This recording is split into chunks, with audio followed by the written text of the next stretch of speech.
السلام عليكم ورحمة الله وبركاته. برادران عزیز، این حال ماشین ما سلاش کم و کک پوچیدگی شهری ولگگراد رفته ایستیم. الحمدلله یکم کس بدادت نمیوید. دشت بیابون آبی رید کرد که یک ماشین میگذره نکه راه ترسه کلانه دشت بیابون. انشاءالله که لا تقنطوا من رحمت الله، رحمت خدا نومیدش انشاءالله که همش خوب میشه.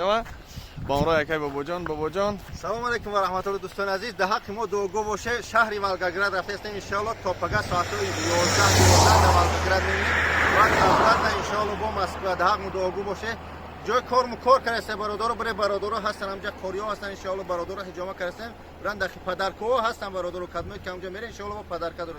خدا نگهبان حرکت میشون. السلام علیکم. با دعا باشین، از دعای صالحتون ما رو فراموش نکنین. السلام علیکم و رحمت الله تعالی و برکاته. انشاءالله بقربی یعنی کانال ما شاید که 100,000 شوه، شاید کسی بگردیم 100,000 شوه. میخواهیم که 10 آدم یعنی حجامه به خاطر الله به پول بگیریم. یعنی فکر یختون بنویسین که چه خیلی کنیم هم 10 آدم. یعنی میخواهیم که در کانال یک بابا جان بگذارونیم. کسی که رقم های خودش می نویسه سلکش در پیشن میمونیم، رقم هاش می نویسه. اگر کدامی که از شهری در دیگه شهر باشه حجامه کرده نتونه کرده که نتونه اومده، میتونیم که باروش دکاتش یا اینکه پول بسپاریم یا اینکه اگه تحفهش روی کنیم. روی اگه خش توارش بیان دهمو ایتن خودش بمونه انشاءالله. ایتن خودش بیا حجامش بگیریم. خداوند نگهبانتون باشه. با دعا باشین انشاءالله. شرکت کانال من در همین ویدیو ای برادرها بدروی در همو کانال ویدیویی که باز من میمونم در همه بنویسید در همین ویدیو رقم تلفن تو همون نمره رو ببینید. انشاءالله همونجا رقم هاتون رو بنویسین، ما لیستات میکنیم، ویدیو میکنیم که 10 آدم رو بگیرد میکنیم. 10 آدم باذن الله تعالی حجامه میخوایم بگیریم. یعنی برادر ما رو کوری بچه های امیر جین خانه انشاءالله در آینده در خدمت ما کم مریض شدگیم بس میکنیم خوندن. یعنی شاگردان انشاءالله که در آینده میخونه. خداوند نگهبانتون باشه. السلام علیکم. یه جایی در باشه نباشه انشاءالله که نمازتون ادا کنه.